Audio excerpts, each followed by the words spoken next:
Welcome to Pursuing the Muse. I'm your host, Tom Compton. Today we're joined by Gary Landess, frontman of the Chicago-based blues rock quartet Gatorwater, known for their blistering riffs and a rhythm section that thumps like an alligator emerging from the swamp. The band recently released their new album, Hydrophonic. In this episode, Gary reveals how a warped, unplayable guitar accidentally launched his signature slide style, the mystery of the real-life Illinois cowboy and his spurs, and the song inspired by a family racing boat legacy. Stay tuned. What I know, I only know, man. I wanna waste my time on you, and again. Ain't worth my time. Ain't worth my time. Ain't worth my time. No, it's worth my time.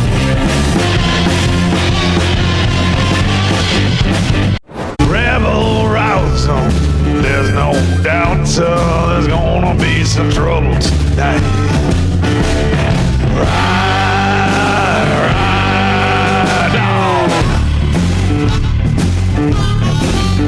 I'm an Illinois cowboy. You keep giving me the runaround. You keep giving me the runaround. The runaround. Run around. All right, Tom Compton here again on Pursuing the Muse. This week, we have a special guest. We've got Gary Landess with us. Gary, the frontman and singer, guitarist of Gatorwater. How are you this evening? Good. It's good to be here, Tom. Thanks for the invites on your new podcast here. I've listened to quite a few episodes, so thanks for having me on. Yes. Oh my gosh, Gary, you have a new album out called Hydrophonic. Just came out hot off the press. As soon as I heard it, I mean, I was excited. This is really, really good stuff. So I just reached out right away. I said, I got to talk to Gary because this is some hot stuff. So how long were you in the works with the album between like initial ideas, songwriting, etc.? How long did it take it from glimmer to release product? Well, it's kind of a funny story in a sense that it's kind of an old new album is kind of what we're jokingly calling this. Everybody, calls it a new album, but it really isn't. And the backstory with that is I started Gatorwater in 2020, right before the pandemic broke out. And after that kind of blew over and I was able to like actually see human beings again. We put the band together and I had put out a record on my own called Ora Hula Ballroom like in 2021. So when I started Gatorwater, it's like, well, what are we going to play? So we played tunes off that record. And as we got the band going, we wanted to just gig. And that's what we did for quite a while.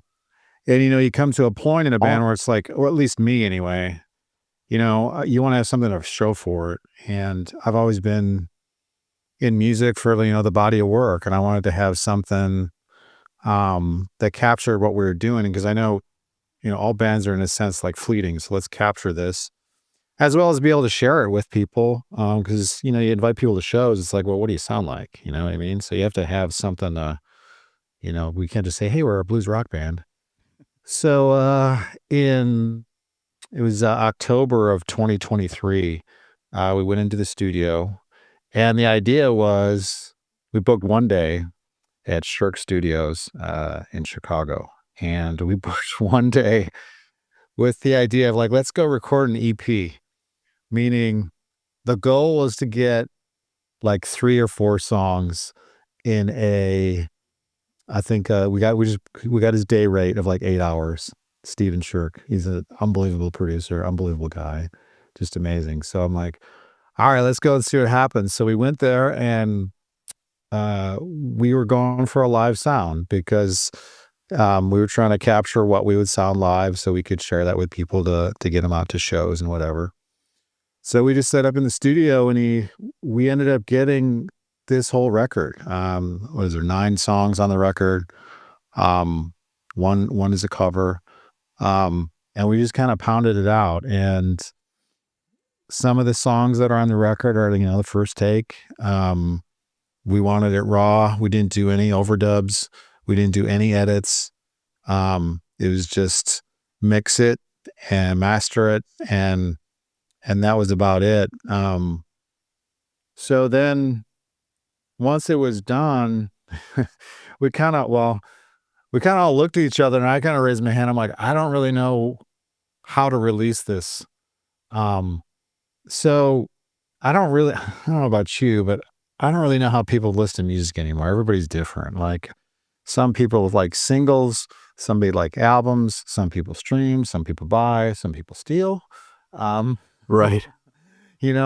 So as a way of just keeping our name out there too, on like social media platforms and whatever, we decided like, well, just slow drip these. Every couple of months drop a single.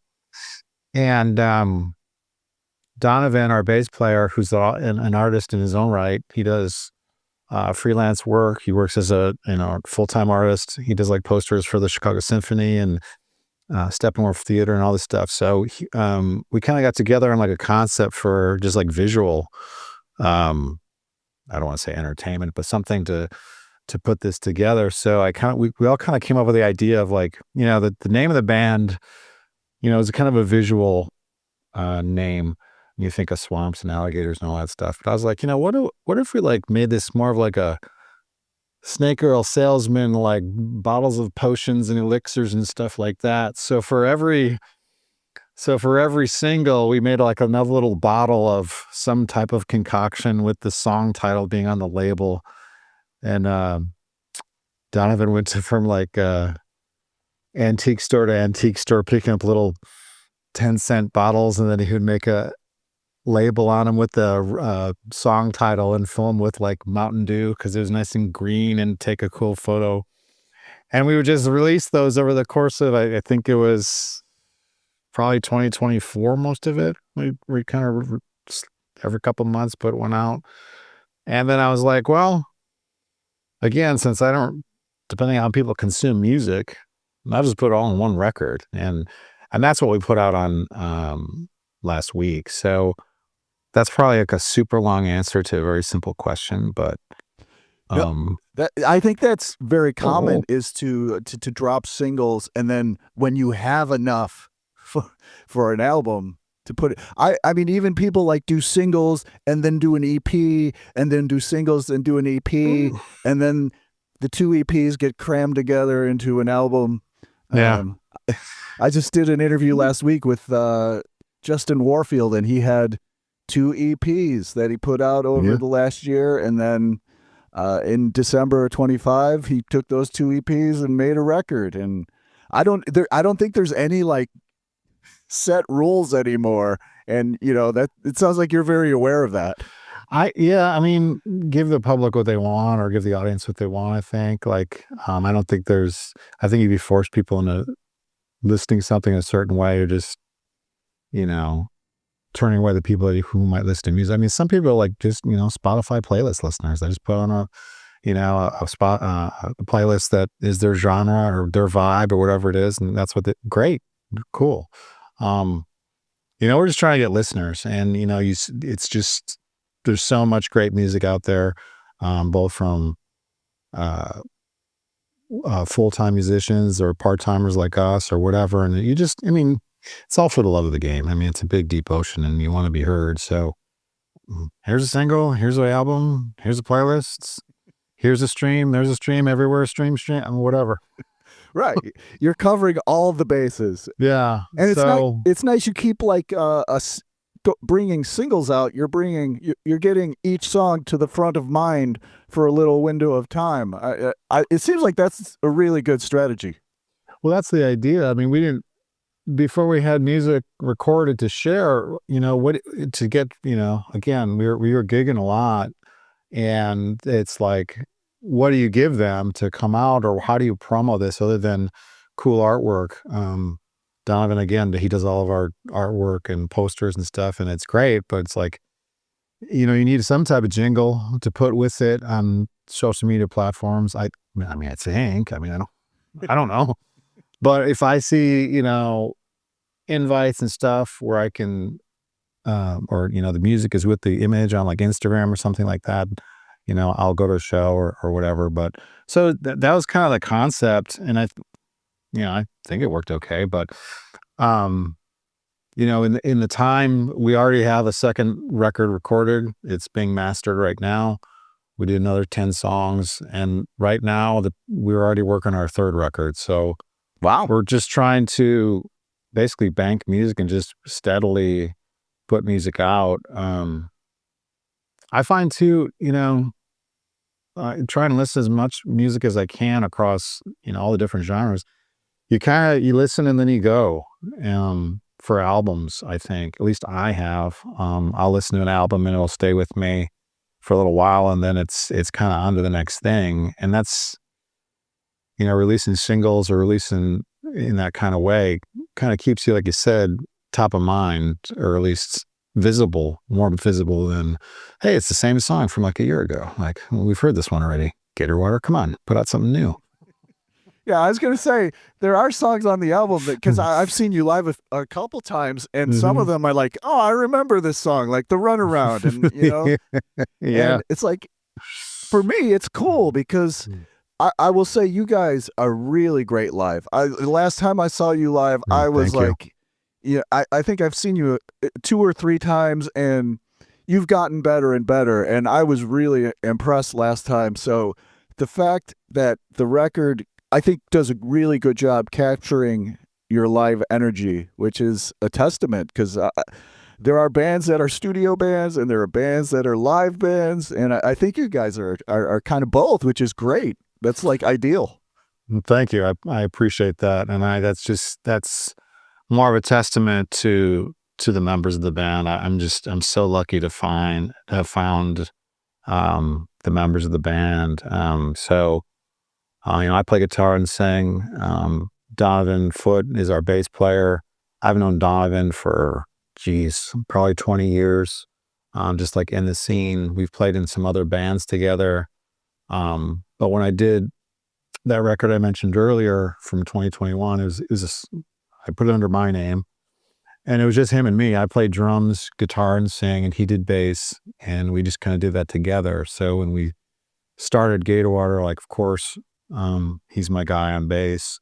When I was playing actually a gig with you, I think at Phyllis's, I believe it was with you, I was playing just a solo set there, and Peter Beck came up to me, and I want to play music with you. And I'm like, well, what do you play? He's like, harmonica. I'm like, that fits in with what I'm doing. Yeah, sure, let's go.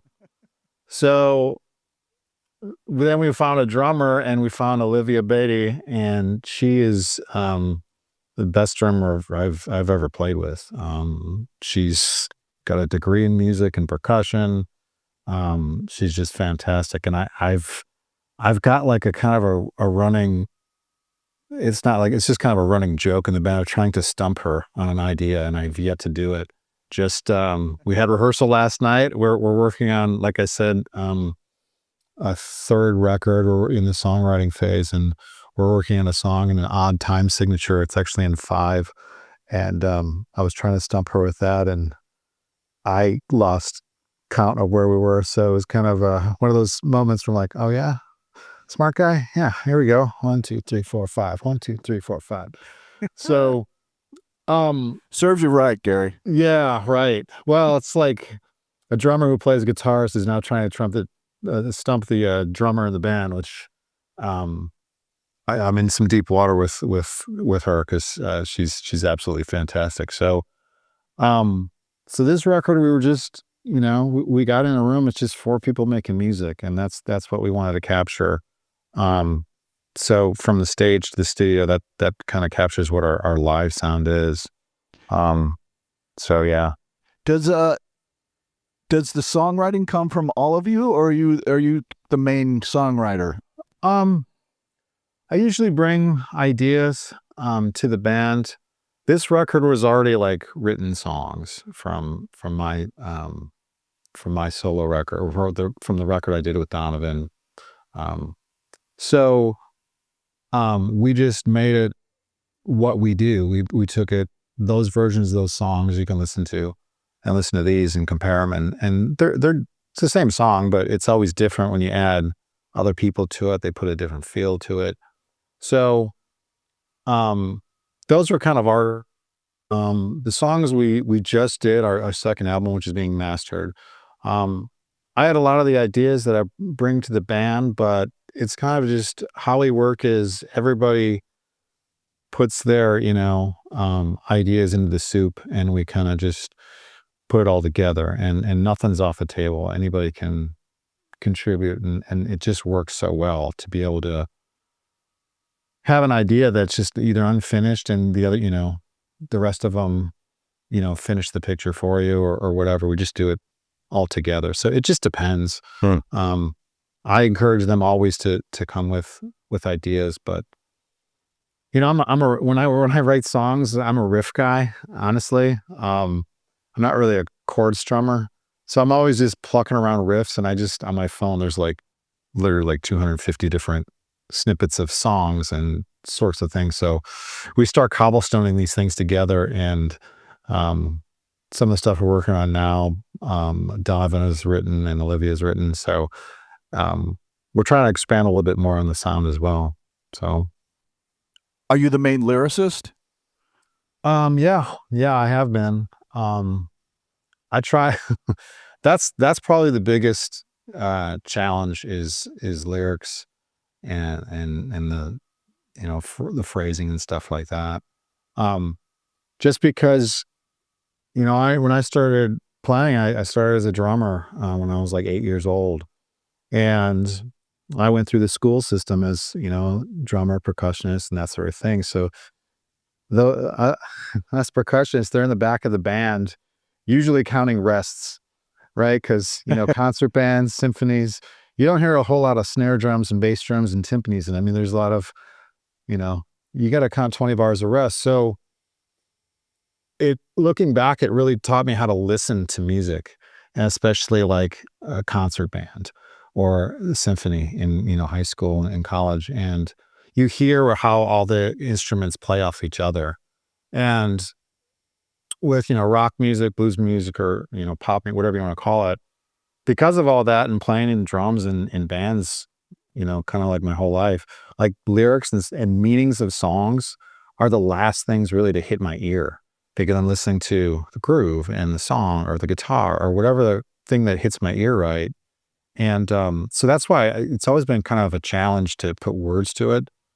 Coupled with, since I write more like riffs and I don't really like strum the guitar to just let the vocal carry, like I have like an independence problem of being able to have my hands play the riff as well as sing words over it. So I don't really hold out notes too much when I sing. Even on like bios for the band, I don't put vocals. I put my name and guitar and growls, because that's kind of what I do anyway. I just kind of like chew on the mic for words. So that's kind of how it works right now. Sure. Yeah, I mean, you have a unique singing style, and growl isn't a bad description. How is that naturally what comes out when you sing, or is this just like kind of a persona you're taking on? It's the most comfortable way I feel, kind of like singing or expressing myself. If I actually try and like sing proper, I've never really had the confidence in that much. It fits this style of music that we're doing. It feels right. I've done other records that I've tried to like more normal singing that's not as a growl, but I mean, I've always gravitated to that type of vocalist. I mean, guys that I like are known for that, Tom Waits and Billy Gibbons and like Muddy Waters, and those guys have very distinctive vocals that I always liked, because they seem just so much more primal, and I just felt that more. And I guess that kind of just resonates with what we do in that style of music. So I just kind of, everything kind of comes together for it to end up sounding like that. Sure. Yeah, I will say that like it catches the attention when you sing, but I think I came to realize that for one, it works for the music, and it feels like integrity. It might be like it works for you, you know, like this isn't disingenuous. You're not faking something. It feels like, you know, this is your singing style and you're owning it and it works. So I have no problem with what's going on vocally. And it's almost like I kind of admire it in a way, because it's like, it's not your typical singing style, but it fits the song really well. Yeah. Like I said, I'm the most comfortable doing that type of thing. When I've done, even because like, I mean, you know, you play solo sets here and there where there's a guitar and you, and I've done, you know, acoustic stuff. And I can do it and I'm comfortable. Well, I don't want to say I'm comfortable doing it, but it just doesn't feel, this feels the most natural. And I have the most, I guess the word is confidence in singing this kind of style of more of a growl or a raspy type of thing. Because for this, like what we do, like, you know, that hitting the exact notes and stuff like that, it's almost a little bit more spoken. I don't want to say, well, kind of spoken word, but when you kind of growl about it, I don't know. It just makes, I have the most confidence doing it in that kind of vein. So sure. Yeah, it works. So man, don't change a thing. Until my voice blows out, then I'll have to, right? Right. Then I'm gonna switch to one of those like voice boxes. Recreate the growl synthetically. Yeah. AI is taking over. It doesn't matter. We got like 2 years left. That's right. One day you're just going to feed the lyrics to the computer. Yep. And it'll spit it back. Exactly. And, you know, Michael Bublé singing Swamp Blues. No one wants No one wants that. You know what? There's a lot of mashups on YouTube that you know what? They're worth a listen. I mean, there's like these soul funk versions of like Tupac and like these hip hop records and stuff like that. I mean, you wouldn't know that it's AI. Well, I mean, you probably would, but yeah, but we're heading that way. So sure. Yeah. I'm gonna milk the last little bit of this as much as I can until the robots take over. Exactly. It's all enjoy it while you can. Just keep pumping those albums out, man. Right. Exactly. That's why I'm recording so quickly. Got to get it, strike while the iron's hot. Right.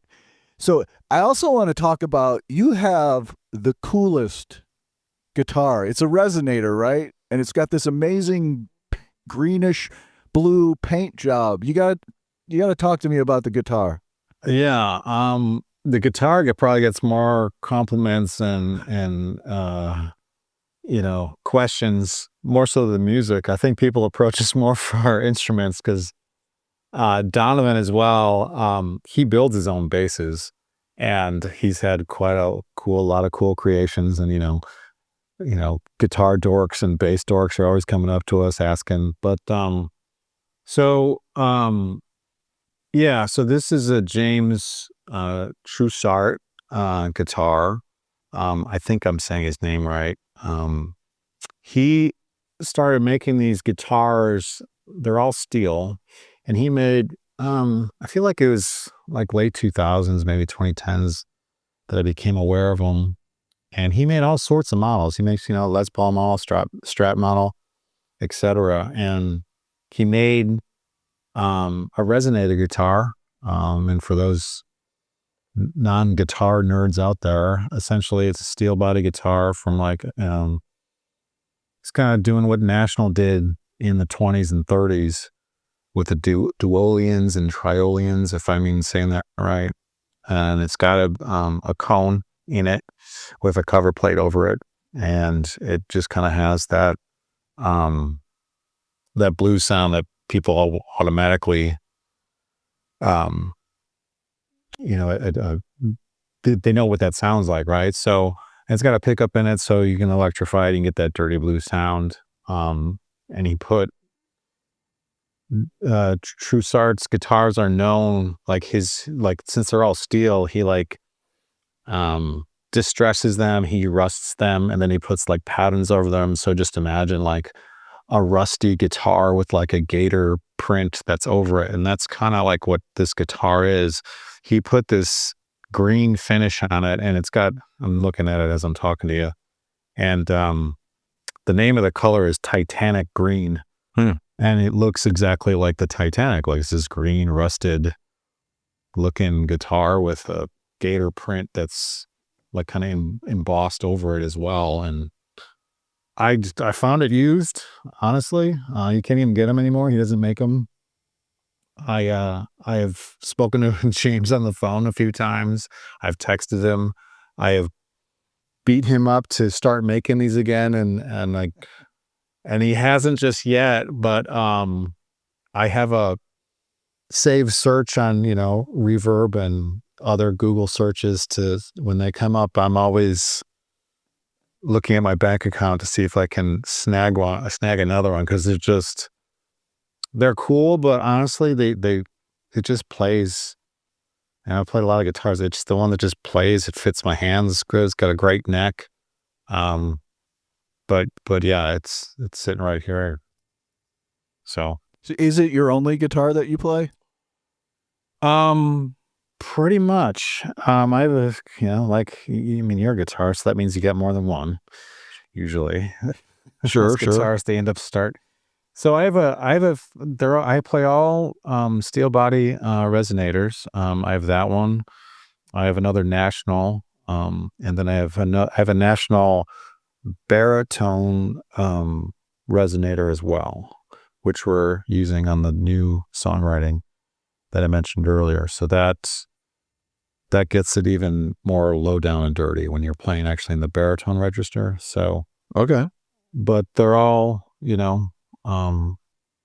steel Resonator guitars. So when you're playing baritone, does Donovan kind of have to adjust what he's doing on the low end? Yeah, because I'm down in his register essentially. We've experimented with him actually drop tuning as well to go so he goes even lower in some cases. Sometimes we're playing in unison as far as like the range. Cool. Sometimes we'll switch. He'll play higher on the neck on the bass, where I'm basically now a bass player. So we're still in that kind of experimental phase, because even with this, not to get too guitar nerdy here, but get nerdy as possible. But with this, so typical like baritones, like the equivalent tuning is in C, right? So if your guitar low E your low string is an E, for a baritone it's typically C. There's a couple of variations of tuning, but I actually open tune the baritone to open baritone B flat. So it's kind of way down there. So I'm stomping into Donovan's bass range. But what we've done, like with these new tunes that we're working on that are down in that range, I mean, it's sounding really good. I again plug it in through a fuzz pedal, so it gets even more rowdy. And yeah, I'm excited about this next batch of songs, but we got an album to put out before that, so I'm probably getting ahead of myself with what I'm telling you. Are you playing all these 3 albums worth of songs in your live set at this point? We haven't really been gigging too much. We did, we kind of this past year, we kind of gigged a little bit more sporadically. Whereas when we were working on the Hydrophonic songs, we were gigging like, I think we did maybe 30 gigs in the year or something like that. It was just about every weekend. And, for us, weekend warrior type of bands. But we've been playing, the gigs we played, we're playing the Hydrophonic songs as well as the new record as well, or the forthcoming follow-up, I guess you should say. We play everything plus covers. Some of the places we play, they want you to play like 3 hours, so you're there all night, so you better have a set list to to cover the basses. So yeah. Tell me about how you made the transition from drums to guitar. What brought that about, since you were saying you grew up as a drummer? Yeah, so I played drums, since I was 8, all through high school, college, and bands, a bunch of different bands. I played drums I was in a punk band called Headspins, and I was in that band for probably, I think it was 10 or 12 years, which we're kind of resurrecting as well as a sidebar. My buddy in that band, we've been getting together, writing new tunes, with the goal to record them and put out a Headspins record. But along the way, I don't know when it was, late 2000s, I had a good friend of mine. His name was Kevin Mays, and unfortunately he's passed away in 2012. But he was the person who put a guitar in my hands, and we would just kind of fiddle around, and he gave me this is a Seagull guitar.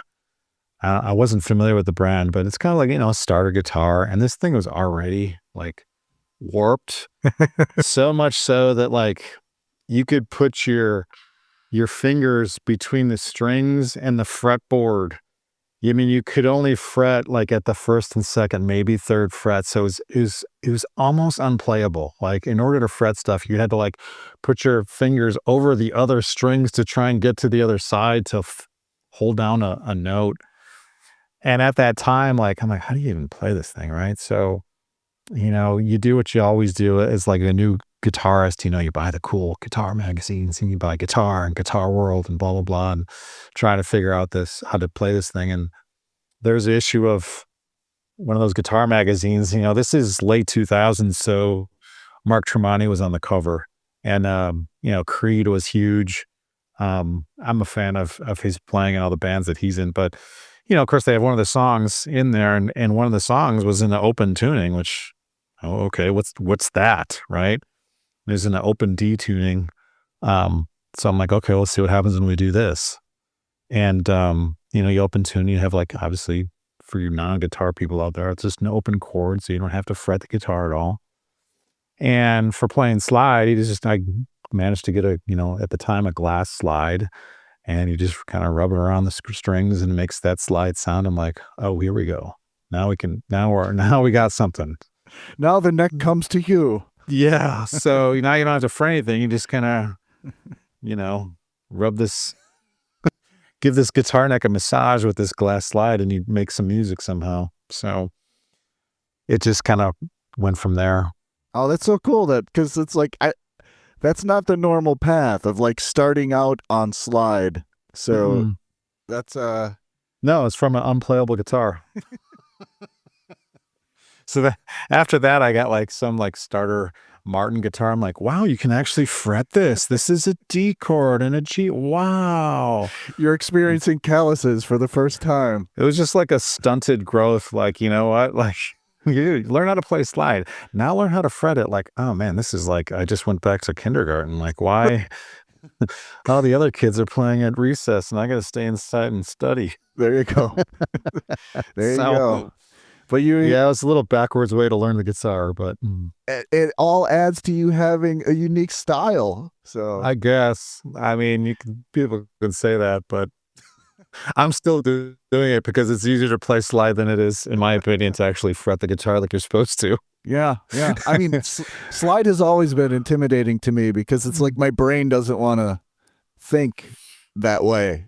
So you don't have to think. That's the best part. I am literally the example of faking it till you make it. I'm still faking it. Yeah, I know. I hear you. I'm like that with the harmonica, because it's like, I just blew into the harmonica until one day the notes made sense, but no rhyme or reason. I mean, playing slide is I think people overthink it and are kind of intimidated because they don't know really what to do. But I mean, like blues music and a lot of Stones tunes and Black Crowes tunes are all like open tuned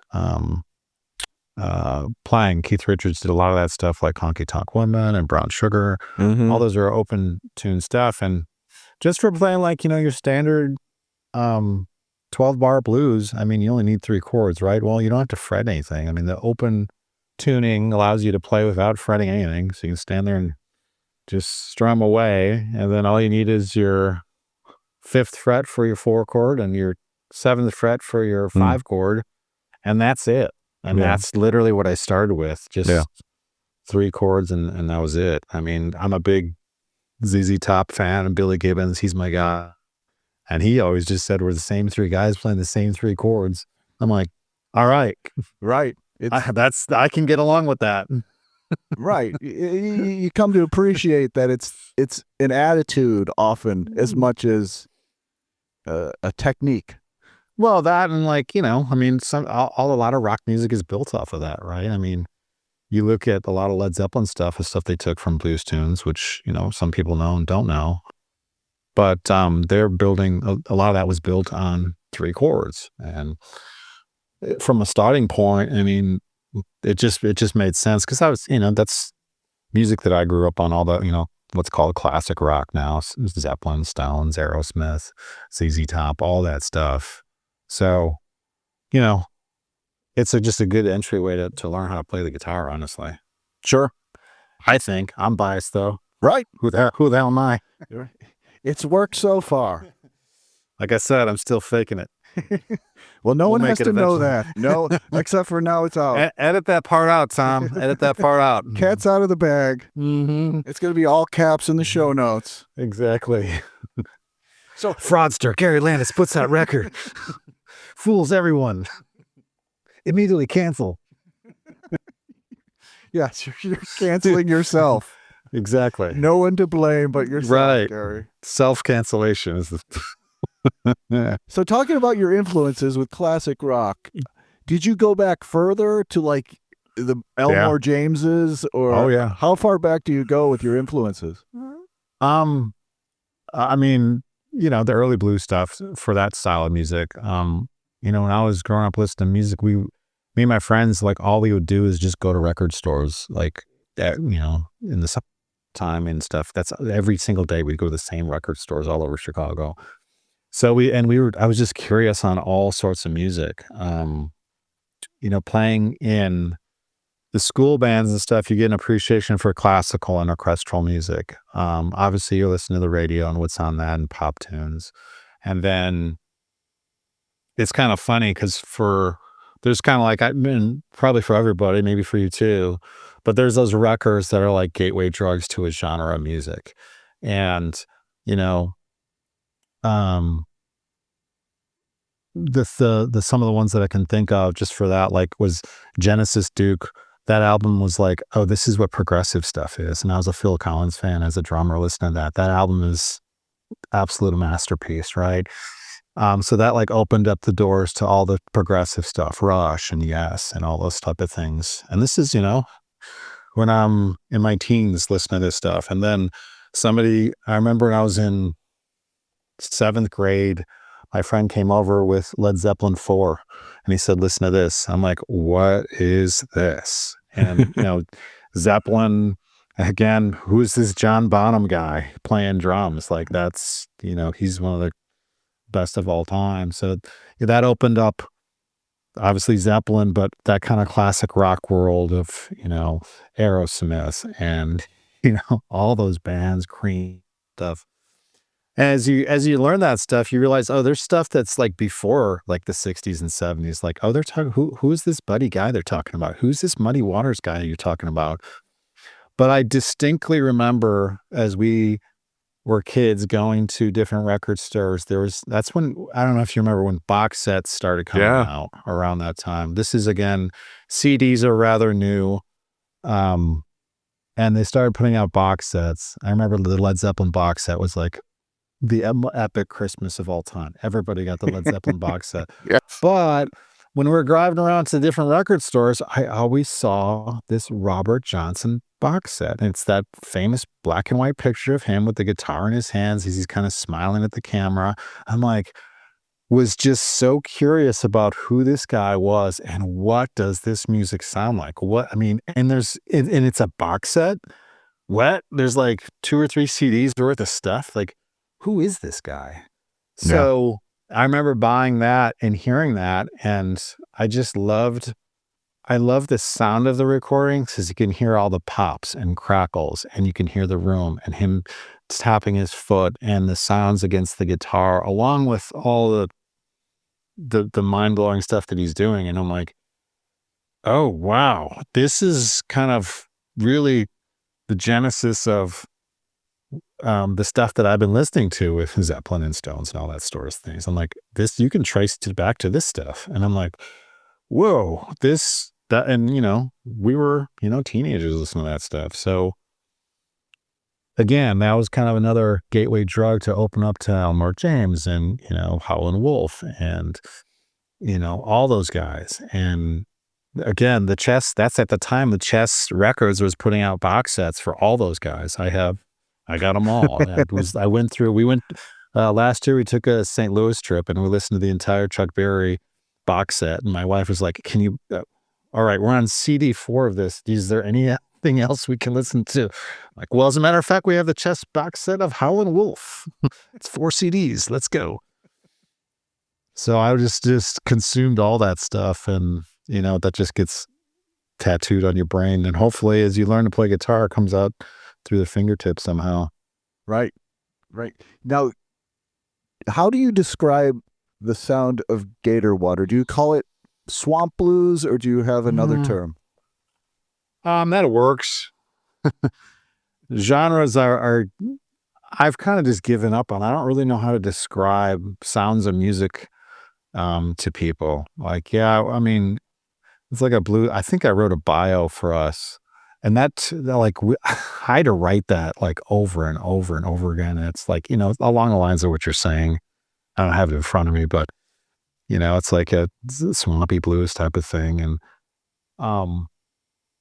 that works, swampy blues, blues rock. If you're in any of the bands that I mentioned, give it a listen, because it's probably something you would dig. So, so yeah.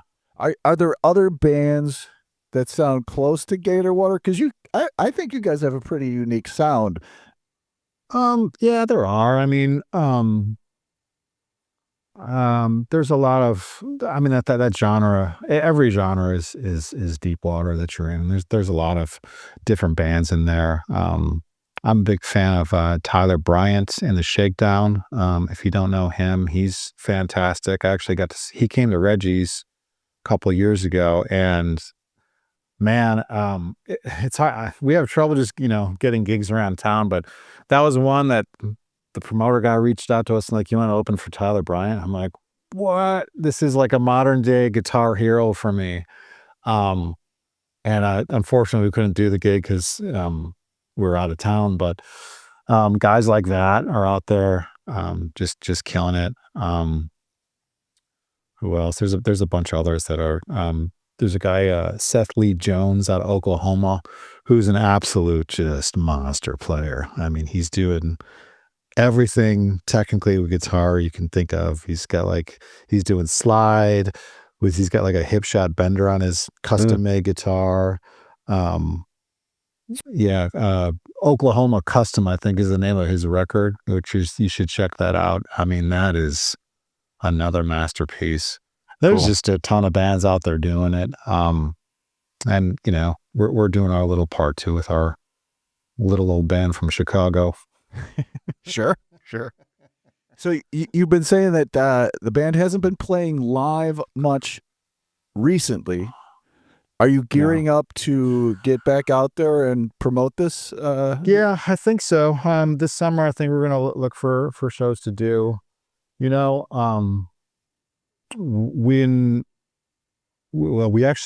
this second record that's going to come out, we recorded that in May at the same place at Shirk Studios.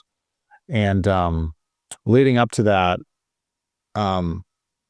basically, we rehearse, every week, and we were just kind of like, let's just every week, instead of rehearsing, let's write music, and let's write music with a deadline. I find that, having a deadline or a project or this or that makes you work harder towards it. And with a, studio date looming and that sort of thing, we really crack down and hammer out these new songs. So I find that honestly the most fulfilling.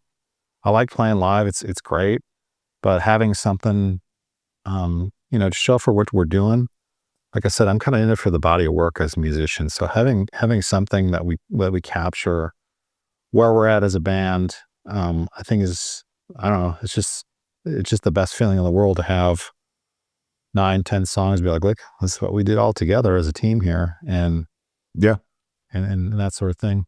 And when we recorded this next record in May, we kind of all were like, this is fun. Let's keep it going. Like, let's just keep writing tunes, and every 6 months, let's go to studio, record what we got.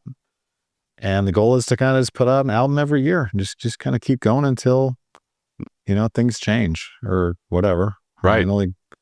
Nothing lasts forever. So Sure. so that's kind of what we've been doing. We'll get out there and play this summer, I think. But yeah, stay tuned. All right.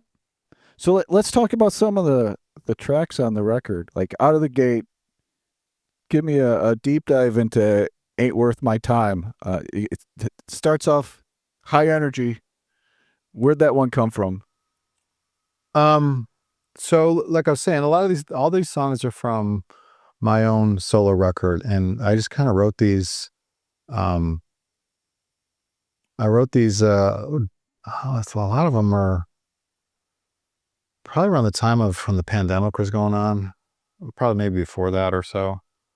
But Ain't Worth My Time is just, I always like the rhythm aspect. I mean, again, big surprise, a drummer being attracted to the rhythm of the song. So I always just like that kind of, upstroke, and then just put some walking bass line to it that makes.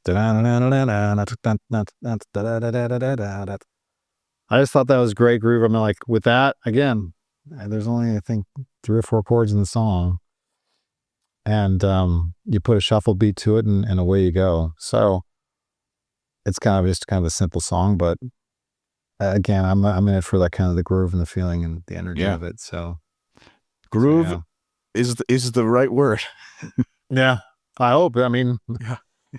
groove and hooks, isn't that the main thing? Yeah, it pulls you in. I hope. And then another track on the record, Illinois Cowboy, rolls off the tongue. That song is an old song. I recorded that on my own. I think it was like 2005. That song is like 20 something years old. And the funny backstory, it was it rolls off the tongue, like you said, and it rhymes and that sort of thing. But it was loosely based on a real life experience. I went to a show downtown in the city. I forget what venue it was. And there was a dude that was dressed in like full like cowboy attire. Like, and I'm not talking like cowboy hat. He had like chaps and boots and spurs and a vest and a hat and the fringe from the shirt. I'm like, he was just kind of like a man out of time in a way, or a man out of, I don't know. You could, it's just not something you normally see, right? I mean, Check for a horse out front. I mean, maybe. So it was just kind of an odd thing you don't see every day. I'm like, oh, he's an Illinois Cowboy right there. I'm like, that's kind of a cool title. So when I initially did that tune, it was more of a stomp type of thing. But with these guys, I'm like, let's make it sound like a cowboy tune. And Peter did just such a great job of capturing that Western harmonica type of drawl type of thing, and that's going on. And Olivia kind of did that kind of plunk along drum beat, and Donovan's doom doom doom. So it just kind of worked, and it's a tongue-in-cheek song and just kind of silly, but yeah, I'll never forget that dude. I didn't. I wanted to go up to talk to him just to be like, What's going? Yeah, I got questions.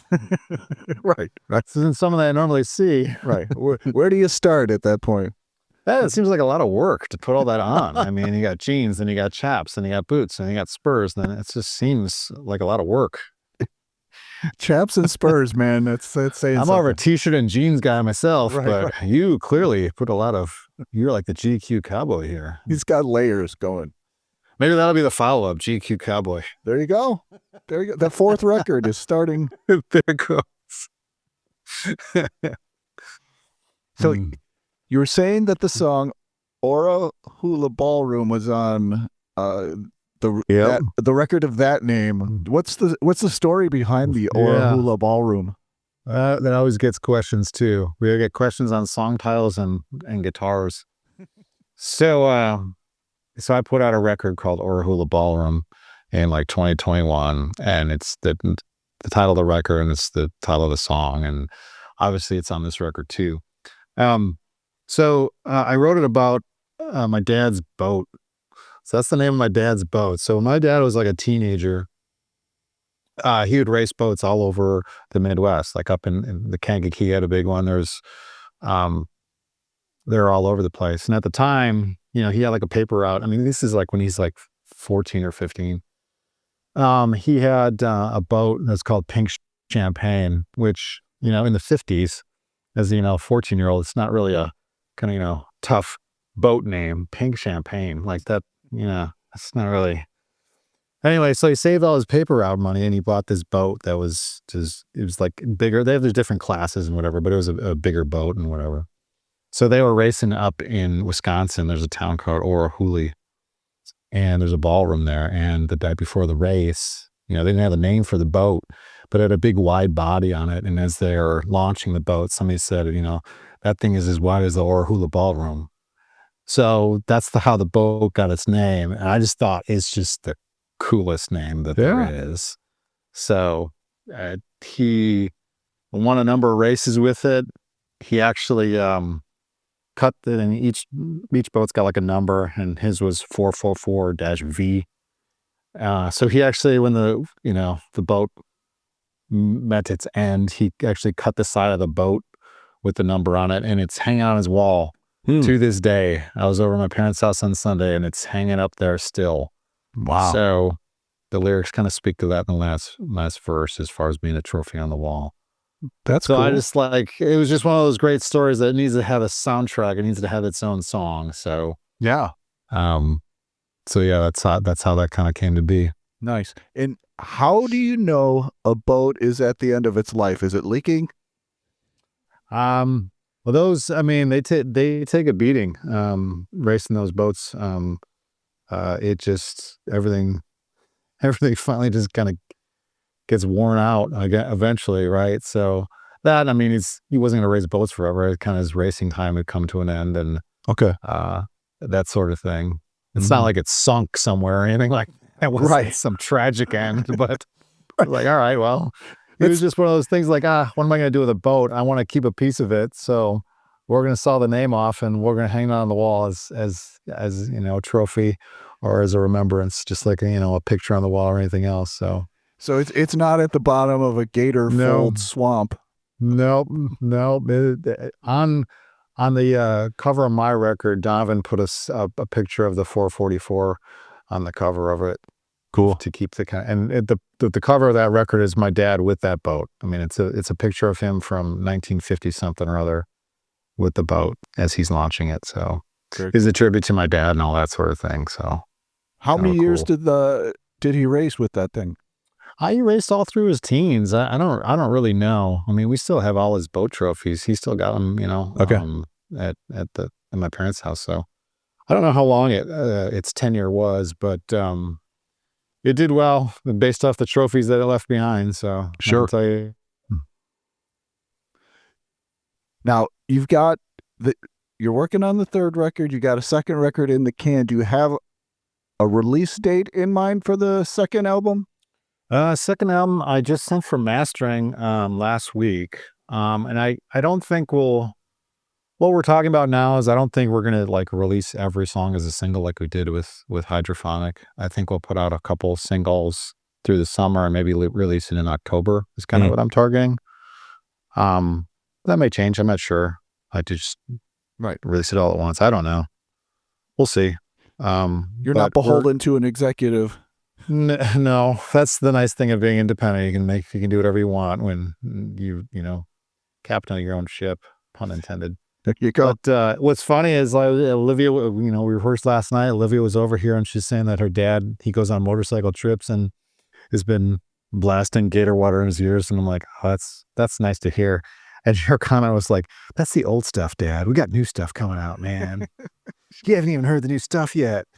She's moved on. Yeah. Well, I mean, we're just excited about it. And, you know, we want to get it done and share it. But it's like, you know, we banked all this music. So now it's just like, right. By the time that comes out, we're going to be like, oh, man, that's so like October 2026. You haven't heard the new stuff, man. You're going to be on record 7 by then. You know what? We're just going to start doing box sets. We're not even going to do singles. We're not doing records. We're just going straight 4 CD box sets. 60 tracks. There you go. Your wife's going to love the car trip. Yeah, exactly. Come on. We're going to Oregon. Jump in. We just put out 8 box sets. We got 270 songs to listen to. There you go. So, yeah. When inspiration strikes, man, you got to capture Exactly. it. All right. So where can people best keep up with what's going on? It looks like your most vibrant presence might be on Instagram. Yeah, we just do Instagram and Facebook, honestly. We have a Gatorwater Facebook page. We have a on Instagram, we're at Gatorwater Band. That's kind of where we just put all of our stuff. I haven't really found the need for like a website or anything yet because it just seems like you just releasing, you know, where you're playing and your music. And, you know, as far as music, it's on all the digital platforms. So you can search us on Spotify and Amazon and Apple and YouTube and Deezer and all these other streaming platforms that I'm not even familiar with, but so we're they around. tell you. Yeah. I mean, when I submitted for digital distribution, it listed like, I don't know how many sites. I'm like, great, do it all. All right. There you go. There's no reason not to. Again, I don't know where people get their music. I don't know how they listen to it. Here it is.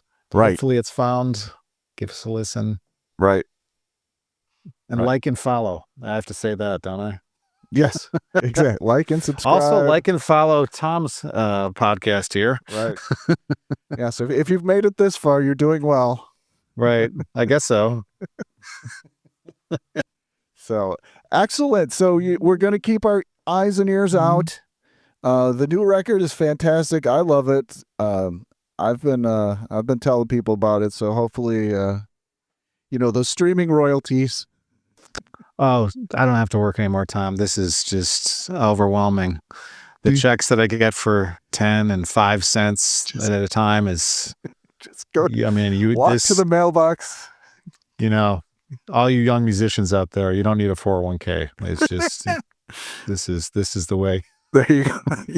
I mean, yeah. So I appreciate you listening. I appreciate the kind words. We'll have to do a gig. We've gigged before. We should gig again. So yeah, absolutely. I'm up for it. I'm You're at Felton's party coming up. You should, you know. That's right. Come on. We'll be rocking Phyllis's soon.